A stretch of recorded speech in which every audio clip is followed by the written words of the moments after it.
Hello प्यारे मित्रों, स्वागत है आप सभी का हमारे इस ऑनलाइन डिजिटल प्लेटफॉर्म पर। जी हाँ, राजस्थान माध्यमिक शिक्षा बोर्ड ने ब्लूप्रिंट मॉडल प्रश्न पत्र जारी किया है। उसके अकॉर्डिंग आपका आज ले रहे हैं निबंधात्मक जो प्रश्न है, चैप्टर है सेकंड बुक्स का फर्स्ट, राष्ट्र निर्माण की चुनौतियाँ, परीक्षाओं में बार बार पूछे जाने वाले प्रश्न। ठीक है। जी हाँ, आपको मैं ये 3 से 4 क्वेश्चन दूंगा। इनमें से अगर आपने 2 या 4 क्वेश्चन ये आपने पढ़ लिए, समझ लिए आज की क्लास में, तो 4 नंबर में से आपको कोई काटने वाला कोई है नहीं। तो देरी किए बगैर आज की क्लास को शुरू करते हैं। उससे पहले आपसे गुजारिश है, इस वीडियो को अपने दोस्तों के साथ शेयर किया करो प्लीज़। और वीडियो अच्छा लगता है तो वीडियो को लाइक एंड शेयर ज़रूर करें। इससे पहले बता दें, राष्ट्र निर्माण की चुनौतियाँ, इसमें 4 नंबर का क्वेश्चन एक पूछा जाएगा और एक क्वेश्चन है आपका 1 नंबर का बनेगा, यानी 2 क्वेश्चन आपके यहाँ से 5 नंबर का ये पार्ट रहेगा। ठीक है।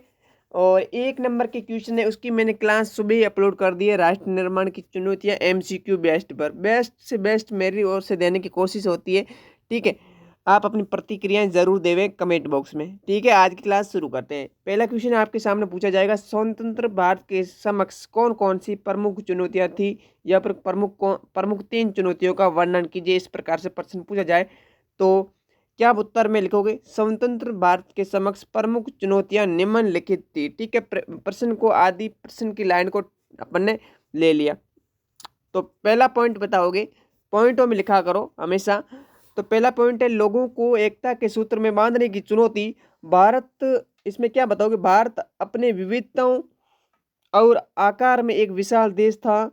या या अलग अलग धर्म, संस्कृति और भाषाओं को बोलने वाले लोग निवास करते थे। अतः उस वक्त ये माना जा रहा था कि इतने विविधताओं में भरा कोई देश एकता के सूत्र में कैसे रह सकता है। पहला पॉइंट ये इतना लिखेंगे।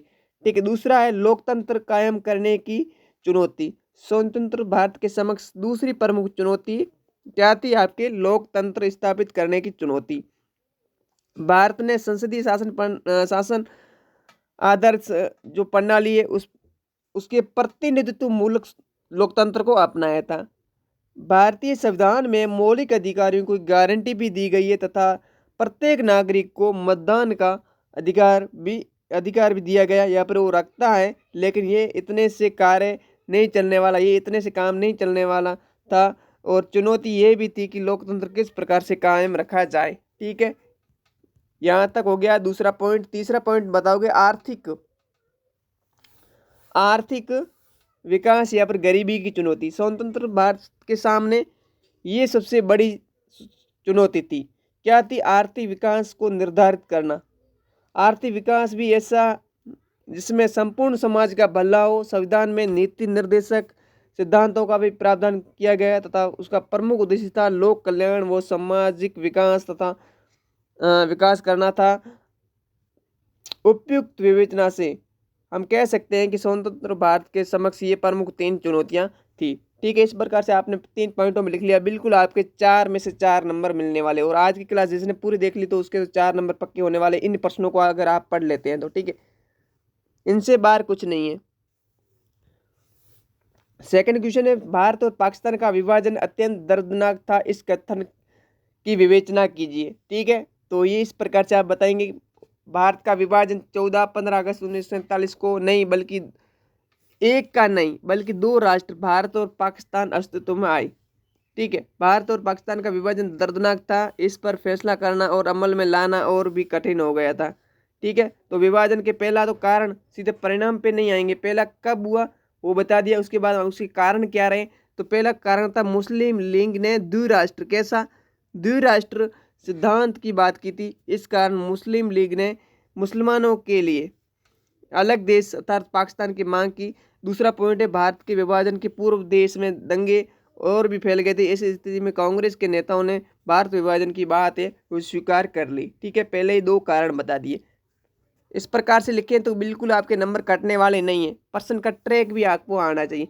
सेकेंड है, पॉइंट बनाओगे उसके बाद विभाजन के परिणाम। तो पहला है आबादी का स्थानांतरण। भारत पाकिस्तान विभाजन के बाद आबादी का स्थानांतरण क्या था, आकस्मिक था, अनियोजित, अनियोजित नहीं अनियोजित। और त्रासदीपूर्ण था। धर्म के नाम पर समुदायों के लोगों ने एक दूसरे समुदाय के लोगों को अत्यंत बेरहमी से मारा। जिन क्षेत्रों में अधिकतर मुसलमान थे अथवा सिख थे, उन क्षेत्रों में मुसलमानों ने जाना बंद कर दिया, और जहाँ पर आपके अधिकतर मुसलमान थे वहाँ पर हिंदुओं ने और सिखों ने भी जाना बंद कर दिया। इस प्रकार से आप पॉइंट बना के दे सकते हैं। उसके बाद भौतिक संपत्ति का भी बंटवारा किया गया। तो विभाजन के कारण वित्तीय संपदा के साथ साथ टेबल, कुर्सी, टाइपराइटर और पुलिस के वाद्य यंत्रों का भी बंटवारा हुआ। सरकारी और रेलवे कर्मचारियों का भी बंटवारा हुआ। इस प्रकार साथ साथ रहते दो समुदायों के बीच ये हिंसक और एक विभाजन था। उसके बाद में अल्पसंख्यक की समस्या, अल्पसंख्यक की समस्या यहाँ तक हो गया। अल्पसंख्यक की समस्या आप यहाँ तक बता दीजिएगा। उसके बाद तीसरा क्वेश्चन ले रहा हूँ, भारत संघ में हैदराबाद का विलय की विवेचना कीजिए, किस प्रकार हुआ ये बताना है। तो क्या बताओगे? हैदराबाद भारत के केंद्र में स्थित एक विशाल रियासत थी। इसकी जनसंख्या 1,40,00,000 थी, ठीक है, और जिसमें 35% हिंदू थे। इसका शासक कौन था? निजाम उस्मान अली खान था, तथा उसका ब्रिटिश शासन के साथ एक विशेष संबंध भी होता था। और ये रियासत चारों तरफ से हिंदू बहुल इलाके से घिरी हुई थी। हैदराबाद के शासक को क्या कहा जाता था? निजाम कहा जाता था। आपने एमसीक्यू की सीरीज देखी है तो फिर वहाँ से भी आपकी कन्फ्यूजन दूर हो जाएगा। वैसे भी बड़े छोटे क्वेश्चन पढ़ते हैं तो आपके बड़े क्वेश्चन तैयार हो जाते हैं। तो इस प्रकार से ये स्टोरी, आप इस स्टोरी को आप एक बार स्क्रीनशॉट लेना चाहे तो ले लीजिएगा, ठीक है। यहाँ तक हो गया, ठीक है। यहाँ तक आप ये लिख लीजिएगा। चौथा क्वेश्चन दे रहा हूँ, इस क्लास का अंतिम क्वेश्चन, ठीक है। स्वतंत्रता के बाद राज्य पुनर्गठन की सिफारिशों को समझाते हुए राज्यों का पुनर्गठन को समझाइए। ये क्वेश्चन है आपका। तो क्या बताएंगे? राज्य पुनर्गठन आयोग का पहले कार्य बताओगे। तो क्या हुआ? सन 1952 में तत्कालीन प्रधानमंत्री पंडित जवाहरलाल नेहरू ने दिसंबर 1952 में आंध्र प्रदेश नाम से एक अलग राज्य की घोषणा की, और आंध्र प्रदेश गठित होने के साथ ही देश के अधिकांश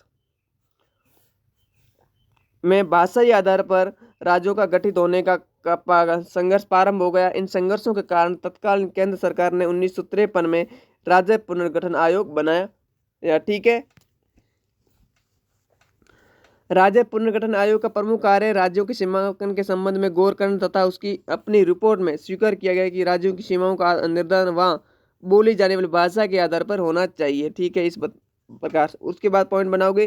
क्या बनाओगे पॉइंट? राज्य पुनर्गठन आयोग की सिफारिशें कौन सी थी? तो निम्नलिखित। तो पहला है, भारत की एकता व सुरक्षा की व्यवस्था बनाए रखनी चाहिए थी। पहला पॉइंट लिखोगे, भारत की एकता व सुरक्षा व्यवस्था बनी रहनी चाहिए। दूसरा पॉइंट बताओगे, राज्यों का गठन भाषा के आधार पर किया जाना चाहिए। सबसे पहले पता ही है, आंध्र प्रदेश भाषा के आधार पर बनने वाला पहला भारत का राज्य था, ठीक है। उसके बाद पॉइंट बताओगे, भाषाओं और संस्कृति से जातियों का ध्यान रखा जाए। और चौथा पॉइंट लिखोगे, वित्तीय और प्रशासनिक विषयों की ओर उचित ध्यान दिया जाना चाहिए। तो ये 3-4 कारण, और सॉरी, ये आपने सिफारिशें बता दी और ऊपर से कार्य योजना बता दी। बिल्कुल 4 में से 4 नंबर इस प्रकार से लिखेंगे तो बिल्कुल आपके मिलने वाले हैं। अंतिम बिंदु लिखना है। इस प्रकार सन 1956 में, कब? 1956 में राज्य पुनर्गठन अधिनियम पारित हुआ, और अधिनियम के आधार पर उस समय कितने? 14 राज्य और 6 केंद्र शासित प्रदेश बनाए गए थे 1956 में। वर्तमान में देखें तो कितने? आपके 28 राज्य और 8 केंद्र शासित प्रदेश है। इस प्रकार से ये आपका जो निबंधात्मक प्रश्नों की आपकी बड़ी समस्या या फिर उसकी भूमिका रहती है एक बड़े प्रश्नों में। तो इन प्रश्नों को अगर आपने पढ़ लिया ध्यान से और क्लास को शुरू से लगाकर अंत तक देखा है 10 मिनट की क्लास में, तो बिल्कुल आपके इन प्रश्नों में बोर्ड परीक्षा में छपेगा। राजस्थान के विद्यार्थियों के लिए और अन्य बोर्ड है उनके लिए भी महत्वपूर्ण है। तो वीडियो अच्छा लगा तो वीडियो को लाइक कर दीजिएगा। चैनल को सब्सक्राइब करना चाहें तो कर लीजिएगा, नहीं तो अपने दोस्तों के साथ जरूर शेयर करें जिससे कि उनको भी फायदा हो। मिलते हैं नेक्स्ट क्लास में, नेक्स्ट वीडियो में। तब तक के लिए जय हिंद, वंदे मातरम।